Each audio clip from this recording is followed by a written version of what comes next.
बिस्मिल्लाहिर्रहमानिर्रहीम। आज एक और नए प्रोग्राम क्लिक टॉक के साथ इस वक्त हाजिर खिदमत है। मेरे साथ इस वक्त पाकिस्तान पीपल्स पार्टी से सिकंदर खान साहब मौजूद हैं। नौजवान हैं, नौजवानों के दिल की धड़कन है। जिस इलाके से वाबस्ता हैं उस इलाके में बहुत से ऐसे नौजवान हैं जो इनको बड़ी पसंदीदगी की निगाह से देखते हैं। बहुत से ऐसे लोग हैं जिनकी खिदमत करते हैं। इलाकाई खिदमत के हवाले से इनका अपना एक मकाम, अपना एक सिस्टम है और एक तंजीम इन्होंने बनाई हुई है, फलाई तंजीम, जिसमें इलाके के लोगों की बड़ी भरपूर मदद इमदाद भी करते हैं। और सबसे अहम बात कि अपनी जो जमात है पाकिस्तान पीपल्स पार्टी के एक नज़रियाती कारकुन है और पार्टी के वफ़ादार हैं। यही जिस घर में इस वक्त आज बैठ के हम प्रोग्राम कर रहे हैं, क्योंकि क्लिक टॉक प्रोग्राम जो है इस वक्त मैं कुछ दोस्तों के घर जाके भी बना रहा हूँ। तो आज सबसे पहले काफ़ी दिनों के एक गैप के बाद सिकंदर खान साहब के साथ मौजूद है। इनसे जानते हैं कि पाकिस्तान पीपल्स पार्टी के साथ वफ़ादारियाँ, पाकिस्तान पीपल्स पार्टी के साथ हमदर्दी और एक नज़रियाती कारकुन, इस हवाले से थोड़ा सा अपने बारे में बताएं। फिर मौजूदा जो हुकूमत है इसके हवाले से माशी या माशरती या जो इस वक्त जो कसम पुरसी है उसके हवाले से बात करेंगे। फिर बिलावल भुट्टो ज़रदारी जो इस वक्त पाकिस्तान पीपल्स पार्टी की रहनुमाई फरमा रहे हैं, बहुत ज़बरदस्त किस्म के एक अल्लाह ताला ने हमें एक नौजवान लीडर दिए हैं, उनसे बात करेंगे। अपनी सियासी वाबस्तगी के हवाले से ज़रा आगाह कीजिएगा सिकंदर खान साहब। बिस्मिल्लाहिर्रहमानिर्रहीम। सर, हमारा ताल्लुक़ पाकिस्तान पीपल्स पार्टी से है। मेरे जो दादा अब्बू हैं वो भुट्टो साहब के दौर में, उनके साथ साथ सबसे बड़ी बात, हमारा लियाकत बाग जो जलसा कराया था उसमें मेरे दादा साहब सबसे ज़्यादा मतलब उनके साथियों में से थे, अच्छे साथियों में से थे। करीबी साथी। हमारा जो है ख़ानदानी एक बैकग्राउंड है। फिर उसके बाद वालिद साहब आए, उसके बाद हमारा मतलब चलते एक सिस्टम चलता रहा। अल्हम्दुलिल्लाह जिस जमात में थे हम लोग उस जमात में हैं, क्योंकि पाकिस्तान पीपल्स पार्टी से हमें इसलिए ज़्यादा लगाव है, वो गरीबों मज़दूरों की जमात है, गरीबों की मदद करती है। और जितना यंगस्टर है, अगर वह कोई जमात है वो पाकिस्तान पीपल्स पार्टी है, जिसको जियाला कहा जाता है। मुहतरमा बेनज़ीर भुट्टो के साथ सिकंदर खान साहब, मैंने देखा कि आपको बड़ा लगाव था। मुहतरमा शहीद हो चुकी हैं इस जी वक्त। बिल्कुल। ये भी हमारे लिए बहुत बड़े एक एजाज़ की बात है कि हमने मुहतरमा बेनज़ीर भुट्टो साहब को बड़े करीब से देखा। जी जी तो लियाकत बाग में उनकी शहादत हुई, तो मैंने देखा कि मुहतरमा भी आपसे बड़ा प्यार किया करती थी। जी बिल्कुल। असल में जिस टाइम हमारा हुआ इस तरह के बीबी का जलसा था, उसके इंचार्ज खुशकिस्मती से मैं था। लियाकत बाग गेट पे ही हम लोगों की ड्यूटी लगी थी, क्योंकि पिंडी में काम हो रहा था।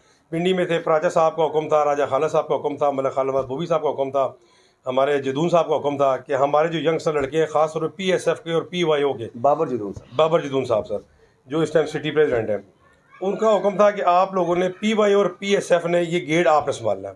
शिराज कैनी साहब भी थे उस टाइम, उन्होंने भी अपना किरदार अदा किया क्योंकि पार्टी के हवाले से। तो हुआ इस तरह सर कि वहाँ पे बीबी ने आना था वहाँ पे 1 बजे तकरीर करने, क्योंकि अफ़गानिस्तान के सदर आ गए थे। उनकी कॉल पे बीबी को 1 बजे नहीं आए और वो फिर उनको 4 से 5 बजे के टाइम पे बीबी पंडाल में आई। और जिस टाइम ये धमाका हुआ और जिस टाइम ये हादसा हुआ, तो हम लोग लियाकत बाग अकबर इंटरनेशनल होटल के सामने हमारी ड्यूटी लगी हुई थी और इतना बड़ा हादसा हुआ। और 6वीं 7वीं तकरीर थी मेरी स्टेज पे, PSF की तरफ से मैंने स्टेज पे तकरीर करनी थी। बीबी से मेरी मुलाकात भी है, उनको पिंडी में और ख़ास तौर पे PSF PYO के लड़कों से बहुत प्यार था, अपने बच्चों की तरह। तब हम इस पार्टी को अपनी जान से ज़्यादा अजीज समझते हैं। अच्छा, आपने बीबी की बात की, तो बीबी साहबा को तो खाली PYO या PSF या ऐसे नहीं, बीबी जो है वो तो पूरे पाकिस्तान के नौजवानों से मोहब्बत करती थी। जी बिल्कुल। पूरी पाकिस्तान बल्कि पूरी दुनिया की वो फेवरेट थी। और सबसे उसमें उस वक्त का जो सानिया था उसमें सबसे अहम बात ये कि कोई भी ऐसी आँख, पाकिस्तान तो अपनी जगह, लेकिन पूरी दुनिया में कोई भी ऐसी आँख नहीं थी जो अश्क बार नहीं थी। जी सिकंदर साहब, आपने एक दफ़ा फिर वो दिल के, वो कहते हैं दिल के फफोले इस वक्त वो, क्योंकि बीबी साहबा की बात की तो जाहिर सी बात है वो आंखें बाहर आई हैं मेरी। और बेशक। वो वक्त, वो सानिया याद आ गए, क्योंकि उस वक्त जिस वक्त हम भी कवरेज वहाँ पे कर रहे थे और हम बहुत ज़्यादा करीब थे। चलें, अल्लाह ताला उनकी शहादत को अल्लाह ताला एक बुलंद मर्तबा दे और आमीन। जन्नतुल फिरदौस में आला मकाम अता जी फरमाए। जी आमीन। अच्छा, मुझे ये बताएं कि इस वक्त आप बिलावल भुट्टो ज़रदारी को क्या देख रहे हैं कि आने वाले वक्त में, जिस वक्त चूँकि इस वक्त पीपल्स पार्टी की जो पोजीशन जो वाज़ह अक्सरियती नज़र आ रही है वो इतनी कोई अच्छी ख़ास नहीं है। तो आप क्या समझते हैं कि वज़ीर-ए-आज़म जो है, आप बिलावल भुट्टो को देख रहे हैं? जी बिल्कुल। देखिए, आप जिस हालात में बिलावल भुट्टो साहब मेहनत कर रहे हैं, जिस हालात में वो अपने आप को उभार रहे हैं, मतलब इतना एक अपने आप को उन्होंने संभाल के। और देखें ना, जब कोई सियासतदान, कोई अच्छी सियासत, कोई अच्छा लीडर, अब मैं हुकूमत की बात करता हूँ, कोई भी अच्छा लीडर अगर वो सियासत कर रहा है, कोई अच्छा गरीब आवाम के लिए बोल रहा है, तो उसको दबाने की कोशिश करते हैं, उन पर केस बनाते हैं। बिलावल भुट्टो जरदारी साहब अपनी वालदा का मिशन लेके आगे चलें। इंशाअल्लाह ताला अल्लाह पाक आपको वक्त बताएगा कि वो हमारे नेक्स्ट वज़ीर-ए-आज़म इंशाअल्लाह होंगे। और क्योंकि इस हालात में बिलावल भुट्टो साहब जो आवाज़ें उठा रहे हैं, जो आवाज़ बुलंद कर रहे हैं, उनको अपना सबसे बड़ी बात देखें कि उनको थ्रेड है, हाई थ्रेड होने के बावजूद भी वो आवाम के लिए निकलते हैं, आवाम के लिए बोलते हैं, हमारे लिए बोलते हैं, हमारे बच्चों के लिए, हमारे बच्चों के मुस्तकबिल के लिए बोलते हैं। पाकिस्तान पीपल्स पार्टी, इसमें तो कोई शक नहीं है, आपने बड़ी ज़बरदस्त बात की कि इसमें कोई शक नहीं है कि ये एक ऐसी कुर्बानियों की जमात है जिसमें जुल्फ़िकार अली भुट्टो साहब जो इस वक्त, उनके बारे में बात, मेरी तो कोई ऐसी हैसियत नहीं है कि मैं उन जैसी शख्सियत के बारे में कोई अल्फाज अदा कर सकूँ। उसके बाद मोहतरमा बेनज़ीर भुट्टो साहबा, उसके बाद बेनज़ीर साहबा के जो मोहतरमा के जो भाई हैं, एक पूरा ख़ानदान ऐसा है कि कुर्बानियों की एक बहुत बड़ी दास्तान है। और इस कुर्बानियों की दास्तान को साथ लेके इस वक्त अगर बिलावल भुट्टो जरदारी साहब जो हैं वो इस वक्त एक तहरीक को लेके जिस वक्त फील्ड में निकले, तो ज़ाहिर सी बात है थ्रेट तो होंगे सारे। मुझे ये बताएं कि मौजूदा हुकूमत के हवाले से आप क्या समझते हैं कि इस वक्त जो माशी हालात हैं और जो हमारे पाकिस्तान की मैशत है, जो पाकिस्तान तहरीक इंसाफ के कारकुन या सियासतदान जो हैं वो तो कह रहे हैं मैशत बहुत अच्छी हो चुकी है, आप क्या कहते हैं? सर बहुत अच्छी होती है, मुंह से कहने से तो नहीं हो जाती। मोशत अच्छी हुई है, आपके सामने देखें, कल रिसेंटली देखें पेट्रोल बढ़ा 5 रुपये 4 रुपये, रोज़ ही बढ़ता है। ठीक है सर, रोज़ हर एक सुबह और ऐलान होता है, शाम को और ऐलान होता है। सर ऐसे हुकूमतें नहीं चलती। हुकूमत में आप देखें इतनी महंगाई हुकूमत ने की हुई कि वो गरीब बंदा यहाँ पे 2 टाइम की रोटी नहीं कमा सकता। वो खाएगा क्या, वो पढ़ाएगा क्या? आप बिल देख लें, आप पूरे ओवरऑल देख लें कि गरीबों को पहले हमारे अस्पतालों में पर्चियाँ फ्री थी, अब अस्पतालों में पर्चियाँ भी हैं। गरीब बंदा कहाँ जाए, पहले इलाज कहाँ जा रहे थे? आपने अस्पतालों की बात की तो उसमें तो वो 7-7 लाख रुपए का जो है सेहत इंसाफ कार्ड है वो भी मौजूद है। जी जी, वो सेहत कार्ड का मैं आपको बताता हूँ, सेहत कार्ड छोटे केस पे अप्लाई नहीं होता। पहली बात मैं आपको बताऊँ, जब बंदा बिल्कुल एंड पे हो जाए, ये मैंने खुद ट्राई की है सेहत कार्ड पे, जब बंदा बिल्कुल एंड हो जाए, देखें 4 से 5 लाख रुपया और बिल्कुल वो ज़िंदगी के आखिरी लम्हों में, उस टाइम सेहत कार्ड आता है।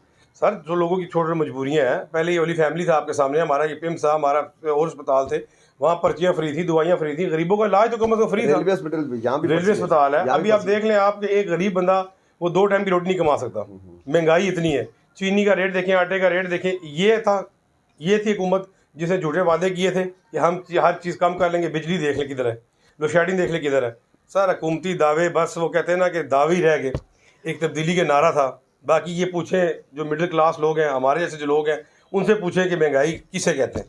अच्छा, आप इस वक्त एक ऐसे इलाके में मौजूद हैं जहाँ पे आप चेयरमैन के इलेक्शन भी लड़े हैं, तो अपने इलाके के हवाले से बताएं कि आपने अपने इलाके के लोगों को मसाइल के गर्दाब से अभी तक ना निकाल पाए हैं, क्योंकि हुकूमतें एकदम से चेंज हो गई हैं, बीबी साहबा शहीद हो गई हैं, सारे मामलात हुए हैं। तो क्या आने वाले वक्त में कोई मौजूदा हुकूमत की तरह, आपने अभी कहा कि बिलावल भुट्टो जरदारी जो वज़ीर आज़म होंगे, तो कैसे इस मुल्क को संभाला देंगे? क्योंकि अवाम तो पहले ही पिस चुकी है, फिर हर आने वाला नया जो होता है वो ये कहता है कि पिछले खा गए हैं।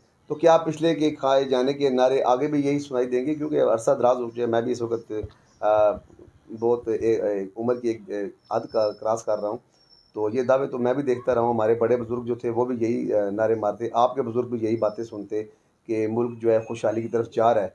तो आज तक मुल्क के अंदर खुशहाली तो किसी भी दौर में नहीं आई, क्या कहेंगे? सर ये सबसे बड़ी बात है कि देखिए, मैं यहाँ पे इलेक्शन लड़ रहा हूँ चेयरमैन का।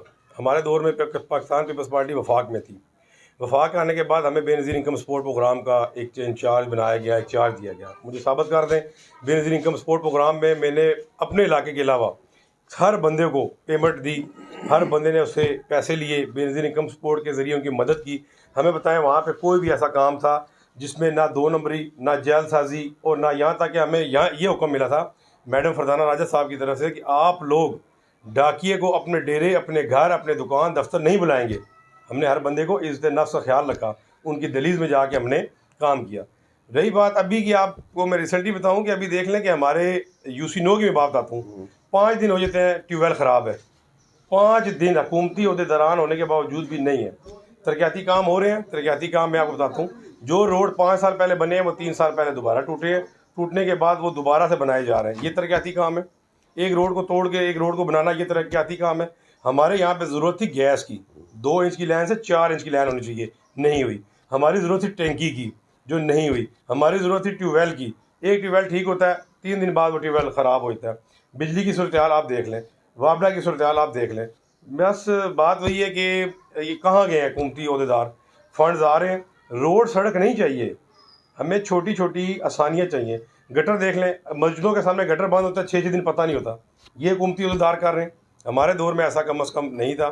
हमने खुद अभी भी अल्हम्दुलिल्लाह जो बंदा जिस तरह का कोई मसला मसाइल लेके आता है, हम उसका मसला हल करते अल्हम्दुलिल्लाह अपने दोस्तों अहबाब को के पास जाके, अफसरों के पास जाके, मिन्नत समाजत से अल्लाह पाक ने एक इज़्ज़त दी है कि 4 दोस्त भाई जानते हैं, हमारा वो काम हो जाता है। बहरहाल हमारी आवाम, मैं कहता हूँ, पिस चुकी है। अच्छा सिकंदर साहब, आप ये बताएं कि आने वाले वक्त में कोई आपका इरादा है कि दोबारा इलेक्शन लड़ेंगे और आवाम की खिदमत के लिए सामने आएंगे?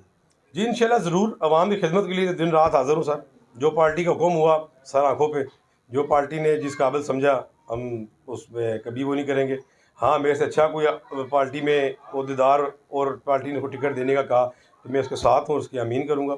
बाकी जो पार्टी का हुक्म होगा सर, मैं इंशाल्लाह पार्टी के साथ अच्छा, हूँ। मुझे ऐसे लगता है कि आपको पता था कि मैं अगला सवाल आपसे करूंगा, उसको जवाब आपने पहले ही दे दिया कि अगर पार्टी को अच्छा अहदेदार आता है तो उसके साथ इंशाल्लाह साथ देगी। और ये एक अच्छे नज़रियाती कारकुन का और एक जो पार्टी के साथ वफादार शख्स होता है, उसका यह वतीरा होना चाहिए कि वायलेशन नहीं करनी चाहिए, पार्टी के अगेंस्ट नहीं रहना चाहिए। कोई बेहतर अगर उससे बेहतर, सिकंदर साहब से बेहतर या मुझसे कोई बेहतर अगर सामने को आता है तो पार्टी के साथ वफादारी का यही तराजू है कि वफादारी के साथ पार्टी के जो फैसले होते हैं उनको उनकी इताअत की जाए।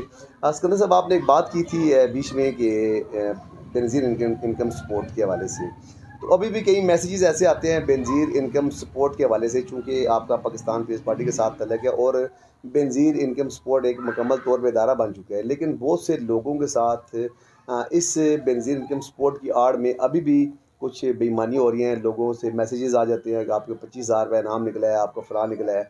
बहुत से ऐसे गरीब जो हैं वो लुट चुके हैं। इस हवाले से आज दिन तक कोई आपने कोई एफ़र्ट किया है? क्योंकि बेनज़ीर इनकम सपोर्ट इस वक्त जो है वो एक इदारा बन चुका है और वो चाहे दौर मुस्लिम लीग नून का हो, चाहे पीपल्स पार्टी का हो, चाहे पाकिस्तान तहरीक इंसाफ का हो, उस इदारे ने चलना है। तो बहैसियत एक पीपल्स पार्टी कारकुन, बहैसियत एक पीपल्स पार्टी वर्कर, क्या आपने इस हवाले से कोई कोशिश की है? क्योंकि नाम बहरहाल बेनज़ीर इनकम सपोर्ट का जिस वक्त आता है तो पाकिस्तान पीपल्स पार्टी की बदनामी होती है इसमें। जी सर, बिल्कुल। मैं आपको बताऊं कि फ़ेक काम तो आपको पता है पाकिस्तान में अब हमारे नाम पे 5 सिमें हैं। कभी आपको फ़ोन आता है कि जी आपने जियो पाकिस्तान में आ गए हैं, कभी आपको कहते हैं कि जी आपका 30,000 रुपये निकला है, कभी 50,000 निकला है। हमारे दौर में हमने साइबर क्राइम में रिपोर्ट की थी और अल्हम्दुलिल्लाह उस टाइम तो मैं कहता हूँ 10% था, अब तो 110% है जो फ़ेक काम है। बेनज़ीर इनकम सपोर्ट प्रोग्राम का मतलब ये था कि जो ख़ानदान हकदार थे उनका 3-3 लाख रुपये भी इशू हुआ। मेरे पास लिस्ट है, वो लिस्ट G5 से इशू होती है, उस इलाके के चेयरमैन या उस इलाके के पीपल्स पार्टी अहदेदार के पास आती है। वो लिस्ट वहाँ पे टैली होती है। उसके बाद वो आईडी कार्ड होता है, थंब लगते हैं, उस लेडीज़ को सारा क्लियर करके फिर जाके उसको 3 लाख रुपया रिसीव हमने यहाँ पे करवाया। असल ऐसा ये है। बाकी जो मैसेज आते हैं ये सब फेक हैं। कोई किसी किस्म का हमारा इससे बेनज़ीर इनकम सपोर्ट प्रोग्राम से या किसी भी प्रोग्राम से कभी भी ऐसा नहीं हुआ कि मैसेज देकर आपको इन्फॉर्म किया हो। जी, आपने सिकंदर खान की गुफ्तगू सुनी। बहुत ज़बरदस्त किस्म के सियासी और मंजे हुए सियासी और समाजी कारकुन हैं, इलाकाई सतह पे अपने खिदमात के जज्बे से सरशार हैं। एक नौजवानों के एक दिलों की धड़कन भी है, नौजवानों की एक मुतहरक तंजीम के साथ भी इनकी वाबस्तगी है। पाकिस्तान पीपल्स पार्टी के साथ इनका वालदैन से लेके अभी तक एक गहरा लगाव है। और सबसे अहम बात ये कि इन्होंने बहुत सी खूब बातें की थी, बहुत इंफॉर्मेटिव बातें की हैं, अपनी पार्टी की वाबस्तगी के हवाले से भी बताया। लेकिन ये भी बताया कि बेनज़ीर इनकम सपोर्ट के हवाले से किसी किस्म के कोई ऐसे मैसेजेस अगर आपको आते हैं तो वो सारे तमाम के तमाम फेक हैं। साइबर क्राइम मौजूद है।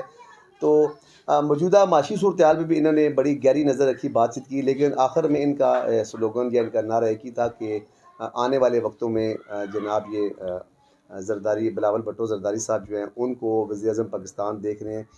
अल्लाह ताला पाकिस्तान की खैर बरकत करे, अल्लाह ताला आमीन। पाकिस्तान पर अपना रहम फरमाए। जो भी इस पाकिस्तान में, इस पाकिस्तान की हुकूमत में आए, हमारी दुआ है, हमारे चैनल की तरफ से भी दुआ है कि अल्लाह ताला इस पाकिस्तान की माशी और माशरती सूरत-ए-हाल जो है अल्लाह ताला इसमें बेहतरी फरमाए और हमारे मुल्क के जो जितने भी बेरोज़गार नौजवान हैं अल्लाह ताला उन्हें रोज़गार अता फरमाए और हमारे मुल्क पाकिस्तान के जो दुश्मन हैं उनको अल्लाह ताला सर निगूं करे।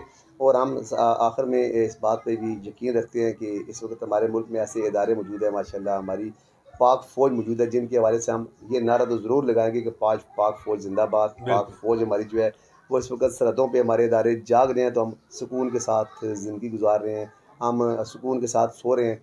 तो इसी नारे के साथ आने वाले वक्तों में इंशाल्लाह जो भी हुकूमत आती है हम उन भाई साहब, मैं एक पैगाम के तौर पे आजकल की सियासत के बारे में एक पैगाम छोटा सा देना चाहता हूँ। Please please. पहले सियासत और थी, पहले सियासत में जलसे होते थे, जुलूस होते थे। मैं एक चीज़ से बड़ा हैरान हूँ और बड़ा परेशान हूँ कि आजकल जो सियासत है वो एक दूसरे के कपड़े उछालते हैं, नाजेबा ज़ुबान इस्तेमाल करते हैं। सही। सियासत तो बड़ी पाक चीज़ थी, सियासत को तो बड़ा पाक समझा जाता था। अपना दीन धाक समझ के आप लोग कहते थे कि हम सियासत करेंगे। देख लें अभी गन्नापुर साहब की गुफ्तगू देख लें, नाजेबा अल्फाज, ऐसी बहन बेटी, आप किसी का भी उसका पर्दा रखें और इस तरह नाजेबा इस्तेमाल ना करें। सियासत एक बहुत अच्छा, सियासत एक कैबिनेट का हिस्सा है। आपको जो जो बंदे भी नुमाइंदे हमारे मेरी सुन रहे हैं कि आपको लोगों के दिलों से नहीं खेलना चाहिए। आपको अवाम, बहन बेटियां, बाप भाई, इन सब ने आपको वोट दे के बनाते हैं। तो लिहाजा प्लीज़ गुफ्तगू करते हुए ज़रा थोड़ा सा इलाका अपने इखलाक, अपनी ज़ुबान का ख्याल रखें। सियासत आने जाने की चीज़ है। 5 साल आपने सियासत की, 5 साल कोई और करेगा, 5 साल कोई और करेगा। सिर्फ बंदे की बातें याद रहती हैं। इसलिए आपको मैं पैगाम देना चाहता हूँ, जितने भी हमारे बड़े वर्कर हैं, जितने भी हमारे MNA MP साहब हैं, कि खुदारा ज़रा अपना लहजा, सियासत को सियासत समझा जाए, ज़ातियात पे ना बोला जाए और इतनी हद तक नहीं जाना चाहिए कि वो गलीज़ा ज़ुबान इस्तेमाल की जाए। जी, सिकंदर साहब ने बहुत ज़बरदस्त बात की और आखिर में शायद अपनी कंक्लूजन में मैं ये अल्फाज इस्तेमाल करना चाह रहा था। मेरे दिल की तर्जमानी सिकंदर खान साहब ने कर दी और ये बात सच है कि आपका, आपकी पहचान, आपके मुल्क की पहचान, आपका ज़र्फ़ है और आपका उस्ते अखलाक है। अपने मेज़बान चौधरी अदनान बरी को दे इजाज़त। अल्लाह हाफ़िज़। पाकिस्तान जिंदा। ज़िंदाबाद।